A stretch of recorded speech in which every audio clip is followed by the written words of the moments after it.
گفته که بابا برامون خونه بگیره، برای تو اسباب بازی بخره، مدرسه ثبت نامت کنه، بعد میاد میبرتم.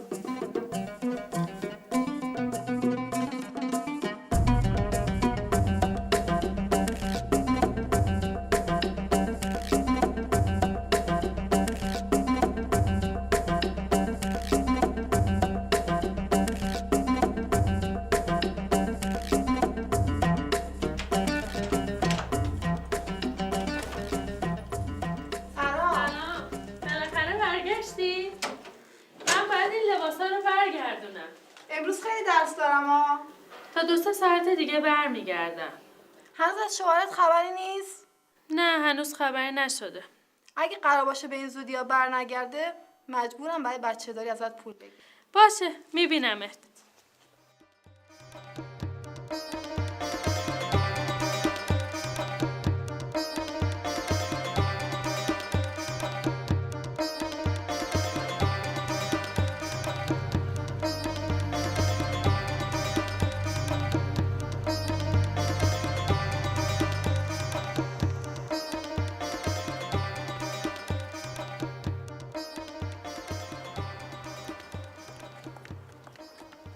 مرداد داداش چطوری پسر؟ خوشحالم کردی؟ کی اومدی؟ همین الان اومدم از ترمینال. جایی نداشتم اومدم اینجا. چرا زنگ نزدی داری می اومدم ترمینال دنبالت؟ میخواستم زنگ بزنم پول نداشتم. بیا تو. چمدونات کو؟ باشه حالا بعدم بهت میگم. بفرما. برو تو. خیلی خوش آمدی.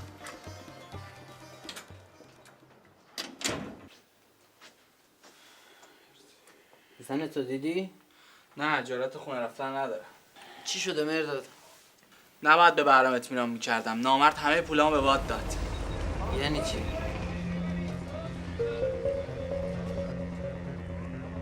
باور کن مرداد، یه ساعته میرم اونا رو میبینم و برمیگردم.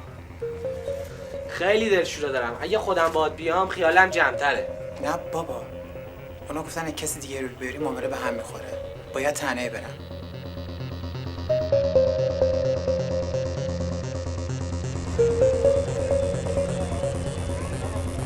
چطور تونستی دستی همه پولا رو به باد بدی؟ حالا من جواب شهر رو چی بدم؟ مگه من کف دستم بو کرده بودم ناخلا بردارم؟ تازه پول تو نبود، پول منم بود. شانس آوردی که فامیل نمی، ولی خودم همینجا میکشتمت.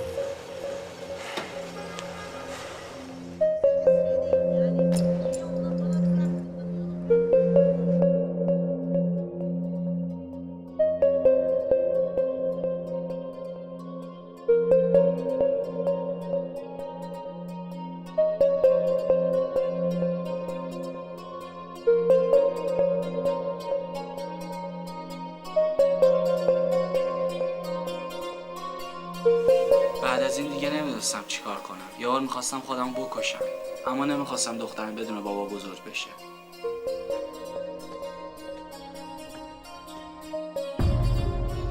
بعد چی کار کردی؟ میخواستی چیکار کنم؟ بهرام زندگیمو سیاه کرده بود. ولش کردم و اومدم. اما حالا هر کاری میکنم نمیتونم با شرایط روبرو بشم. برم بهش چی بگم؟ بگم همه چیزو باختم و برگشتم؟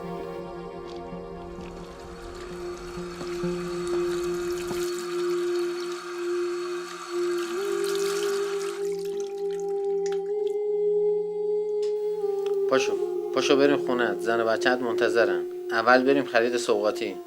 گفتم که پولی ندارم هیچی، حتی ساعت و انگشتر من فروختم. گفتم که بریم. من و تو که نداریم.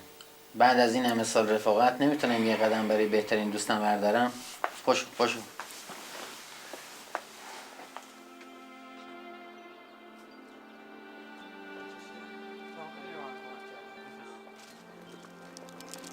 به زنت میگی چی شده؟ چطور میتونم؟ خیلی شرمندم. اینو داشته باش. مرسی، خیلی ممنون. حرفشو نزن. خدافظ. خیلی دلم میخواست دعوتت کنم بالا، ولی خودت که میدونی. میدونم، نگران نباش. قربانت. خدافظ.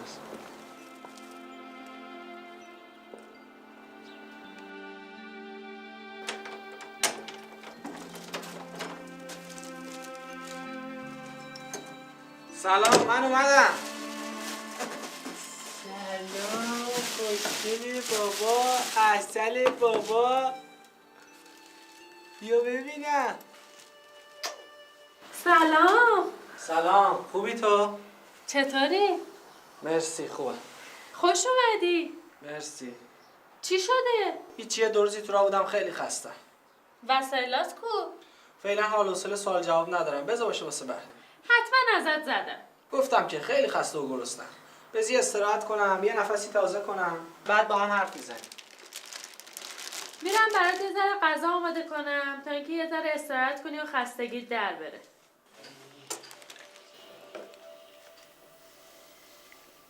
بابا خون نگاه. بشین غذاتو بخور بچه. تو نمیخوای با ما حرف بزنی؟ میذاری یه لقمه غذا بخوریم یا نه؟ دست پیش میگیری که پس نیافتی؟ بذار یه لقمه نون زهرمار کنیم. بعد کافی یه مدت کشیدم. تو دیگه دست سرم وردا. تو انگار نمیخوای دست ما رو بگیری ببری، درسته؟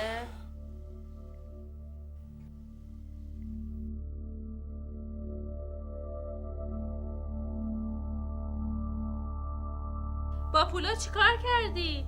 رفتی دادی برای مشروب و گله‌ای تللی یا اینکه توی قمار از دست دادی؟ بهرام همه پولا رو از دست داد. چی؟ پولا رو از دست داد یا اینکه خودش بالا کشید؟ از جونم چی میخوای؟ بز یه نفسی تازه کنم بعد بیفت به جونم. عجب غلطی کردم اومدم خونه ها. خودت میدونی از جونت چی میخوام. منو که بدبخت کردی، حداقل بچه‌تو خوشبخت کن. دست از سرم بردار زن، کار دستت میده. چی میشه؟ بدتر از این که نمیشه که. این مدت خودم زندگیمو چرخوندم.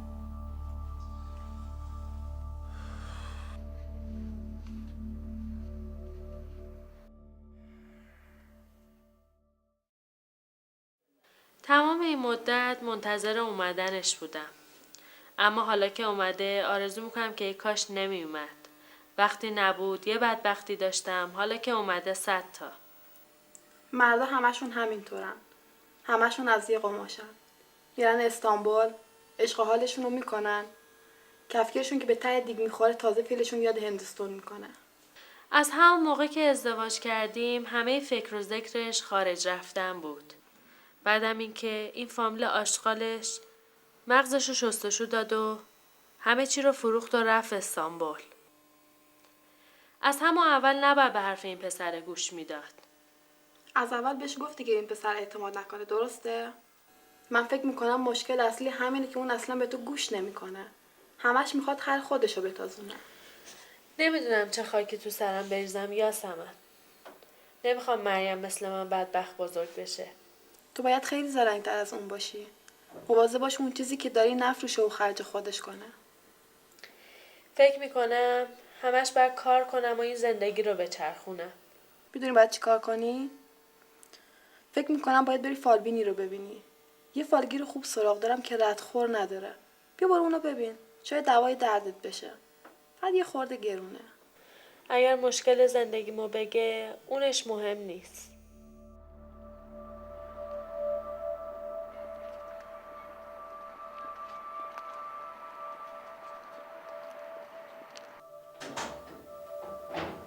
سلام مریم، بابا کجایی؟ خوابیده. زود اومدی، کار پیدا کردی؟ نه هنوز پیدا نکردم. عجله نکن، پیدا میشه. فقط ذره طول داره.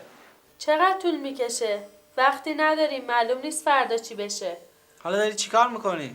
یه سفارش بزرگ گرفتم که اگه تا پنجشنبه تموم بشه پول خوبی گیرم میاد. تو که کار پیدا نکردی برای چی اومدی خونه؟ انقدر سر به سرم نذار بابا، خستم. از صبح تا حالا انقدر راه رفتم، پدرم در اومده. حالا اومدم تو خونه دخترم ببینم، استراحت کنم. میفهمی؟ شاید بهتر باشه که اول یه فکری بکنی برای مواظبت بچه‌ت. به جایی که انقدر غرغر کنی باشه چای بده بخوری. به من چه؟ من دست خودت شکسته، پشت برو بردار.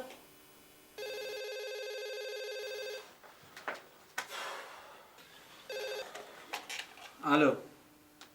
سلام، چطوری؟ خوبی؟ نشسته بودم. باشه حالا میبینم. خداحافظ. کی بود؟ هیچ کس.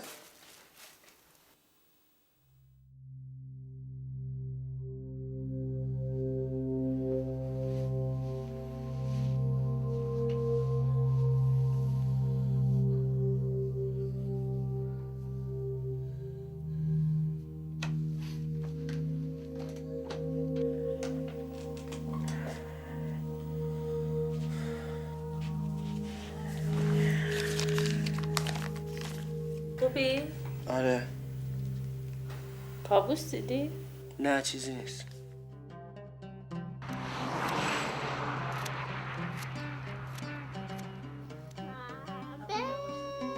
سلام. باید امروز ببینم تو باهات حرف بزنم. همه اون کاری که گفتی دیشب انجام دادم. اتفاق خیلی عجیبی افتاد. از پشت تلفن نمیشه گفت، باید ببینمت. باشه پس میبینمت. خداحافظ.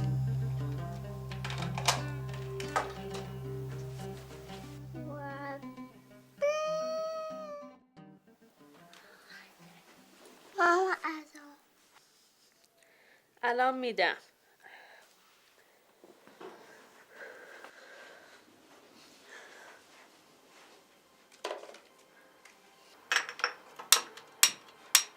روشن شد دیگه.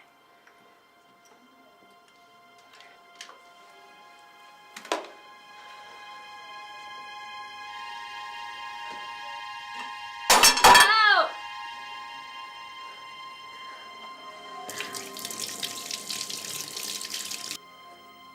دستت چطوره؟ هنوز درد میکنه. میخوای ببرمت درمونگاه؟ نه، نمیخوام خرج اضافه کنم. خودش خوب میشه. مرداد کجاست؟ رفته سر کار؟ نه بابا، اون بیکار و دوله است. حتما با دوستاشه. رفتم پیش فالگیره. خب چی گفت؟ گفت که مهرداد مرد زندگی نیست و باید ولش کنم. راستی؟ نمیدونم. شاید فالگیره اشتباه میکنه. تلفن‌های مرموز میزنه. شبا دیر میاد خونه. وقتی هم که میاد میگه شام خوردم. خندش شده مال مردم و غم و غصه‌ش شده مال ما. دیگه نمیدونم باید چی کار کنم. داستان تو شده مثل داستان شهین. کدوم شهین؟ همسایه قبلیمون. بیچاره بعد از یه مدت فهمید که شوهرش زیر سرش بلند شده و رفته یه دختر پولدار بدقواره ترشیده رو تور کرده و بعدم باهاش ازدواج کرد. ایشالله که مرداد اینطور نیست. وقتی که مهرداد از اینجا رفت خیلی برام سخت بود. اما دلم خوش بود که لااقل ما هم میریم. حتی وقتی که دست از پا درازتر برگشت دلم خوش بود که دخترم بدون بابا بزرگ نمیشه. هیچی نباشه سایش بالا سرمونه. اما حالا نمیدونم باید چی کار کنم. چطور میتونم برم و بچه‌مو پیش این تنپرور بذارم.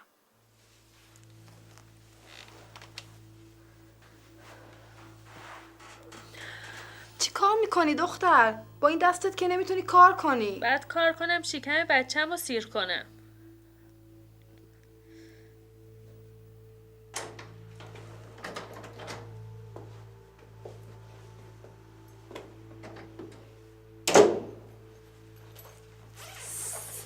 میخواستی الانم نیار. به شکمت صابون نزن که شام نداریم. این موقع شب رستوران هم غذا ندارم. همون جایی که بودی شامت هم میخوردی. شام خوردن دستت چی شده؟ به تو ربطی نداره. کجا بودی؟ پی کار و زندگی. شام کجا خوردی؟ خونه دوستان. خب شب همونجا میخوابیدی. اتفاقا بهم گفتن شب بمون. من گفتم نه. حالا که اینجوری شد دفعه بعد میمونم. ماما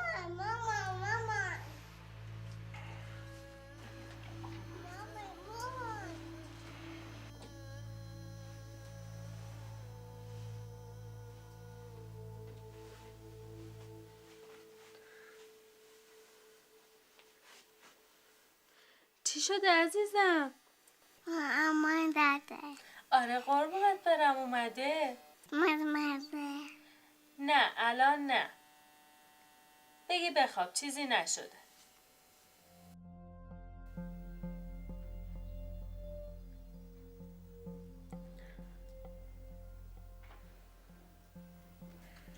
تموم شد؟ خیلی زیاده. فکر نمی‌کنم تموم بشه.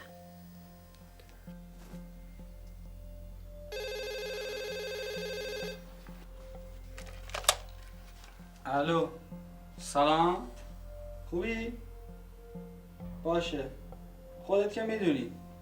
چی؟ خیلی خوبه. 104 عالیه. میبینم.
کیه؟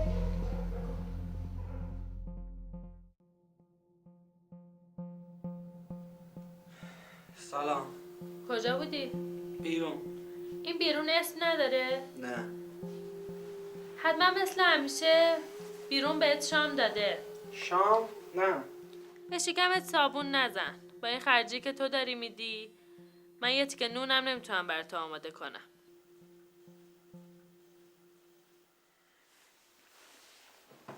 ببخش عزیزم، میدونم که برات شوهر خوبی نبودم. یه مدته به جز دردسر و بدبختی هیچ چیز دیگه برات نداشتم. متاسفم اون قولایی که روز عروسی بهت دادم هیچ کدوم انجام ندادم. ایشالله یه کار جدید پیدا میکنم و جبران گذشته رو میکنم.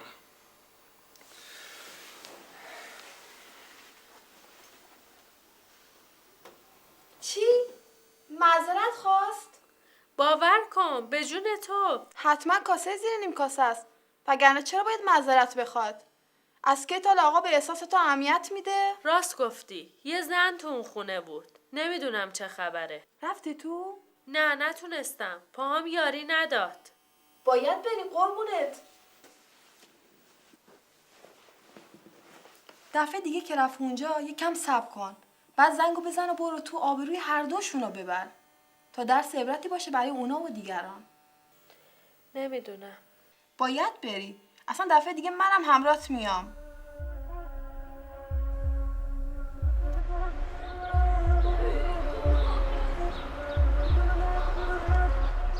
خب منتظر چی هستی؟ برو تو دیگه. اگر دیدی تا نیم ساعت دیگه نیومدم برو دنبال مریم خونه همسایه است. میخوان برن مهمونی.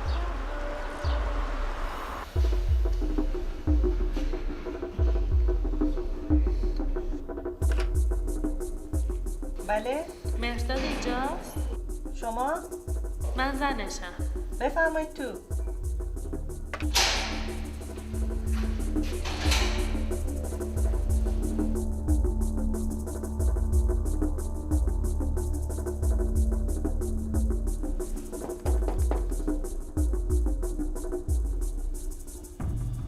سلام. این مرتیکه کجاست؟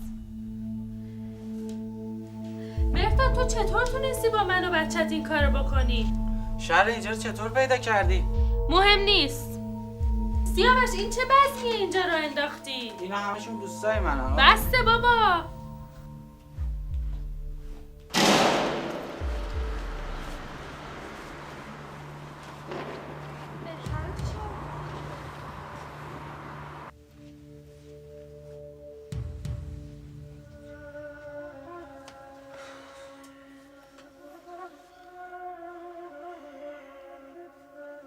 داری چیکار میکنی؟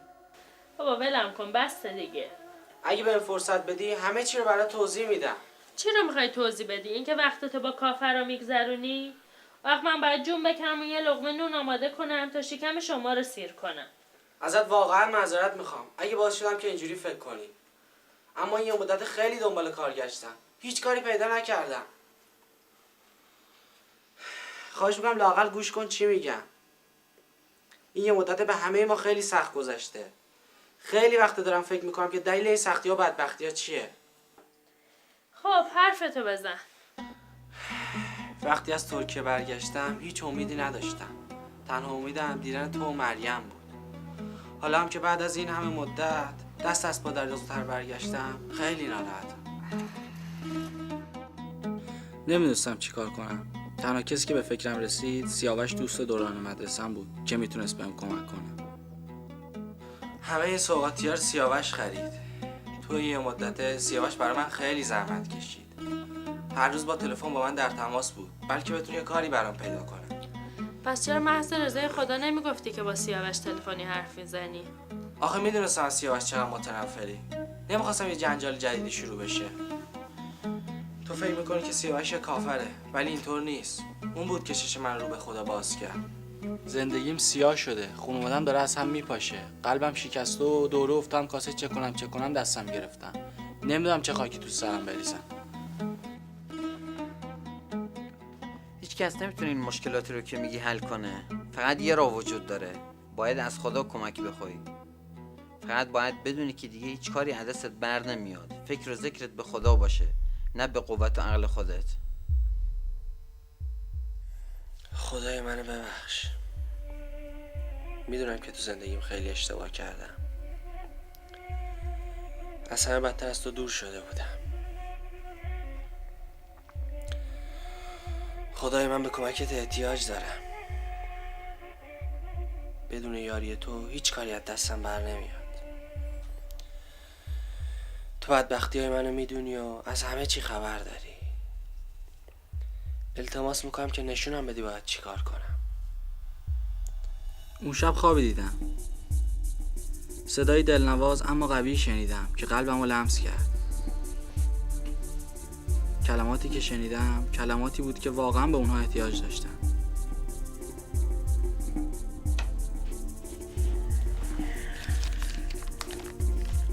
خوبی؟ آره. کابوس دیدی؟ نه چیزی نیست.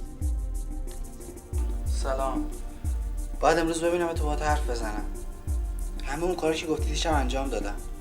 اتفاق خیلی عجیبی افتاد. جدی؟ چی شده؟ از پشت تلفن نمیشه گفت، باید ببینمت. باشه اینجا میبینمت. باشه پس ببینمت. خداحافظ.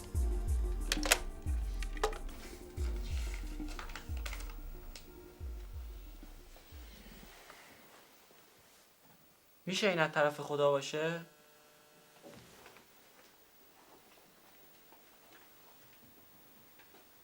خواب میتونه انسان رو به بیراهه بکشه. گاهی مردم اونقدر پایبند خواب و رویا میشن که خواب و رویا راه زندگی براشون میشه. اما خوابی که تو دیدی و کلماتی که شنیدی کلمات خداست، چون من قبلا اونا رو شنیدم. قبلا شنیدی؟ آره. بیایید نزد من ای تمامی زحمتکشان و گرانباران و من شما را آرامی خواهم بخشید. این دقیقا همون خوابیه که من دیدم. این چیه؟ کتاب مقدسه. یعنی خواب من تو کتاب مقدس بوده؟ چطور امکان داره؟ خدا تو کتاب مقدس با انسان‌ها صحبت کرده و این کتاب پیغام خداست. اما این تحریف شده. کی تعریف شده؟ کی تعریفش کرده؟ چطور خدا اجازه میده کسی دست به کلامش دراز کنه و اونو تغییر بده؟ اگه خدا نتونه از کلامش مراقبت کنه، چطور میتونه از من و دیگران مراقبت کنه و مواظب این دنیا باشه؟ خب یه بارکی بگو مسیح شدی و خلاصم کن. به همین سادگی هم نبود. اون روز یه چیزی توی قلبم عوض شد. نمیدونم چی بود، ولی توی ذهنم سوالای زیادی به وجود اومد. آخه این چطور ممکنه؟ مسیح مال غربه، ما رو به غرب چی کار؟ مسیح پیغمبر خارجی هست.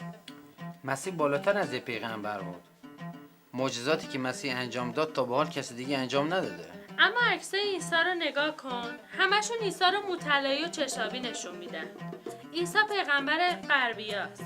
نه دیگه، عیسی تو همین خاورمیانه متولد شد و بزرگ شد، تو شهر بیت لحم.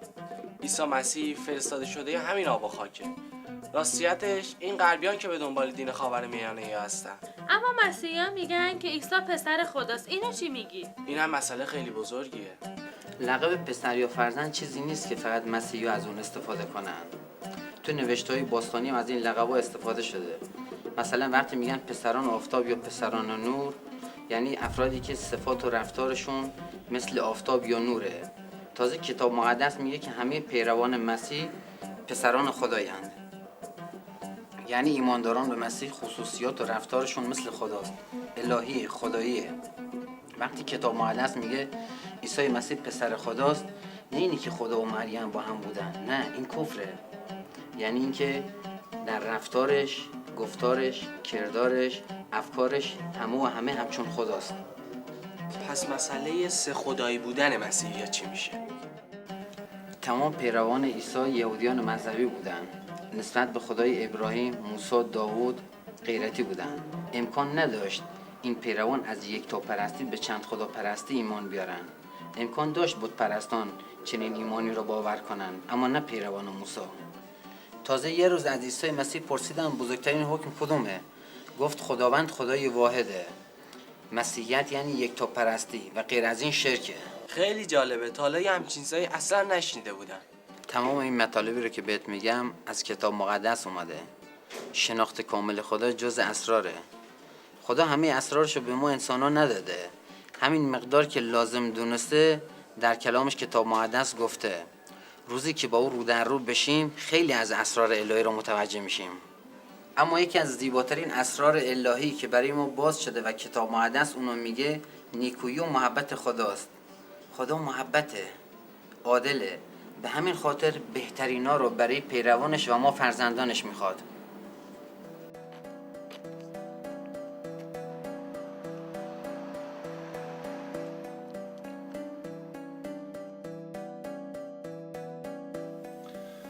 خدایا میخوام اونجوری که تو هستی تو رو بشناسم. منو تو این راه یاری کن.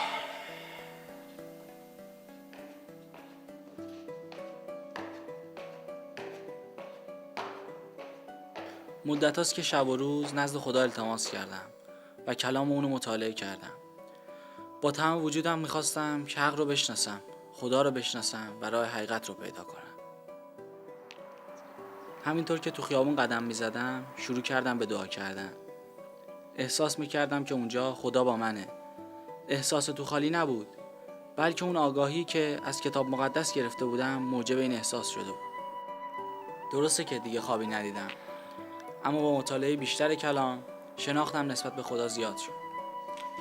خدا در ابتدا انسان رو خلق کرد، انسان رو آفرید.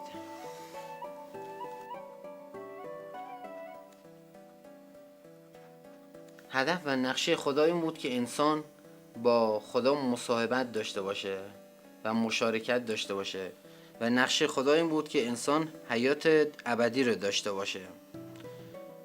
خدا انسان رو در باغ عدن قرار داد با اراده آزاد که از هر کدام از میوه‌های باغ عدن بخوره، فقط یک میوه رو منع کرد.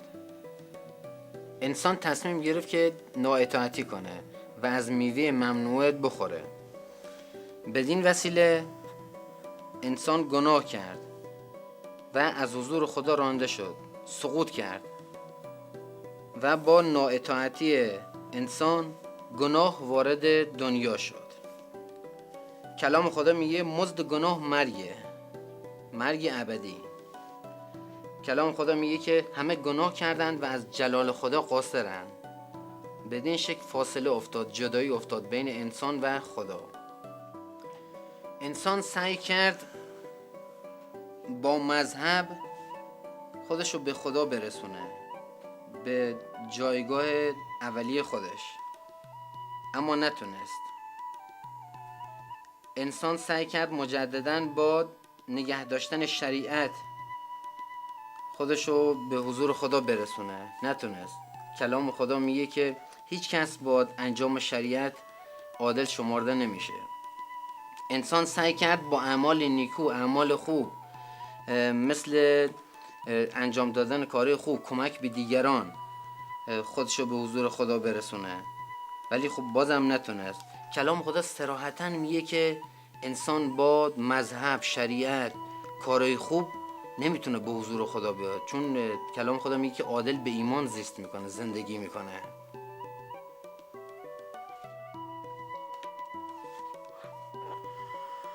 دست خداوند کوتاه نیست تا نرهاند و گوش او سنگین نی تا نشنود. لیکن خطایای شما در میان شما و خدای شما حایل شده است و گناهان شما روی او را از شما پوشانیده است تا نشنود. اینجا میبینیم که این فاصله گناهه و گناه و خطایای انسان باعث شد که فاصله بین انسان و خدا بیفته که ما انسانان نتونیم روی خدا رو ببینیم و صدای خدا رو بشنویم. و چون این خطا به ضد خدا بود، این گناه، خدا خودش باید قدمی بر می داشت برای برداشتن این فاصله. چون ذات خدا محبته، خدا این قدم رو برداشت تا فاصله رو برداره. و چون مزد گناه موته، باید کسی قربانی می شد. خدا عیسی مسیح رو فرستاد روی صلیب تا با مرگش روی صلیب گناهان بشر رو برداره. کلام خدا میگه خدا مردم جهان اونقدر محبت کرد که عیسی مسیح رو فرستاد تا هر که به او ایمان آورد هلاک نگردد بلکه حیات جاودان یابد. عیسی مسیح میگه هر که به فرستنده من ایمان آورد حیات جاودان داره، در داوری نمیافته بلکه از مرگ ابدی به حیات ابدی منتقل میشه. و با شنیدن کلام خدا و ایمان به عیسی مسیح و کارش روی صلیب میشه حیات ابدی رو داشته باشیم. تو میخوای حیات ابدی رو داشته باشی؟ آره حتما. خب الان تو کلام خدا رو شنیدی. آیا ایمان داری به عیسی مسیح؟ ایمان چیه؟ اعتقاد به این که گناهکاری، اعتراف به گناهات میکنی و اعتراف میکنی که گناهکار بودی و عیسی مسیح با مرگش روی صلیب کفاره گناهان تو شد. چجوری میتونم این کار رو انجام بدم؟ دعا کنی. دعا چجوری انجام میشه؟ دعا چیه؟ صحبت کردن با خدا. دعا میکنیم. میتونی بعد از من تکرار کنی. خدایا اعتراف میکنم که گناهکارم خدایا اعتراف میکنم که گناهکارم و گناهان بد بسیاری انجام دادم. و گناهان بد بسیاری انجام دادم. توبه میکنم از گناهانم. توبه میکنم از گناهانم. به من کمک کن تا دیگه گناه نکنم. به من کمک کن که دیگه گناه نکنم. ایمان دارم که عیسی مسیح ایمان دارم که عیسی مسیح بر روی صلیب با خون پاکش گناهان مرا شست بر روی صلیب با خون پاکش گناهان مرا شست و قربانی گناه من شد. و قربانی گناه من شد. به من کمک کن تا پیرو امینی برای تو باشم. به من کمک کن تا پیرو امینی با تو برای تو باشم. ای خدا جون متشکرم برای اینکه من نجات دادی. ای خدا جون، ای خدا جون میخوام به من و خانواده‌ام آرامش بدی. تو از همه مشکلات من خبر داری. تو خودت به من کمک کن. ای خدا جون ازت خواهش میکنم کمک کن تو به من همه چی رو خودت میسپارم و میخوام تو خودت همراه من باشی همه جا. به نام عیسی مسیح. آمین. آمین. میدونم که نمیتونی همه این چیزایی که گفتم یک جا متوجه بشی، اما امیدوارم که درک کنی توی این مدت من چی کشیدم.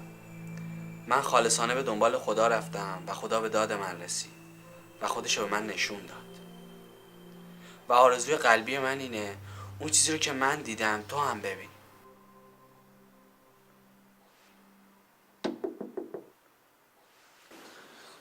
کی بود؟ بهرامه. همین الان تهران مستقیم اومدم اینجا. جای دیگه نداشتم که برم. این حرفا چیه؟ بیا تو دم در بده. حالا هرچی باشه تو فامیل ما. بی تو. بهرام؟ چطور جرأت میکنی پاتو بذاری تو خونه من؟ هرچی نباشه اون فامیل ماست. ما باید بهش کمک کنیم. مامان باورم نمیشه. شوهرم شده دشمن جونم. خودت میدونی داری چیکار میکنی؟ مامان بس بچه دیگه، دست از سرم ورده. برو تو اتاقت.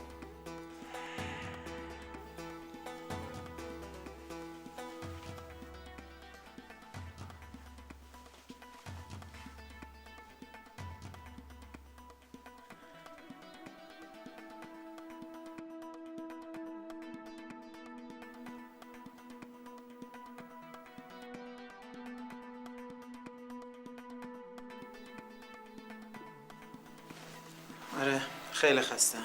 خیلی خستم. میلاد منو ببخش. من نمیخواستم پولات از دست بدم.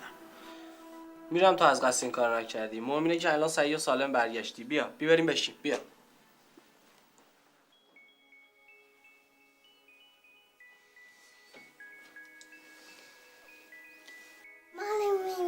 نه عزیزم، جایی نمیرم.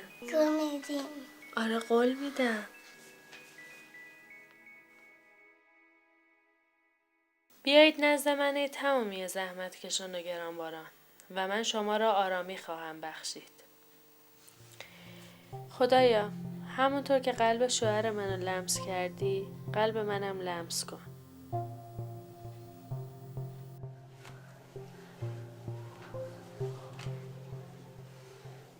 چمدون رو بستی؟ نه دیگه نمیرم. چی؟ مطمئنی دختر؟ حتی اگه آقا عاشق معاشقم نباشه رفتارش خیلی عجیب و غریبه. آره این اون چیزی نیست که من فکر میکردم. این اتفاقی که افتاده اونقدر هم بد نیست، خوبه. ببخشید من باید برم.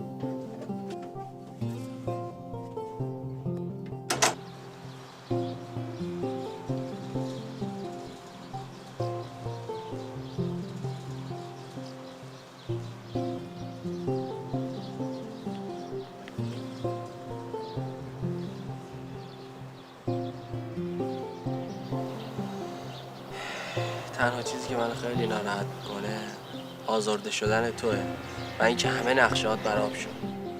ولی قول میدم سال دیگه همین موقع تو اروپا برات یه خونه بگیرم و زندگی تو پر خوشحالی کنم و همه ناراحتی رو از زندگیت بیرون کنم. خونه چیه؟ جاییه که آدماش برامون مهمن. زندگی بهتر چیه؟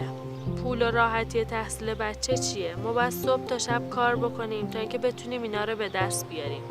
غافل از اینکه اصل مطلب رو فراموش کردیم.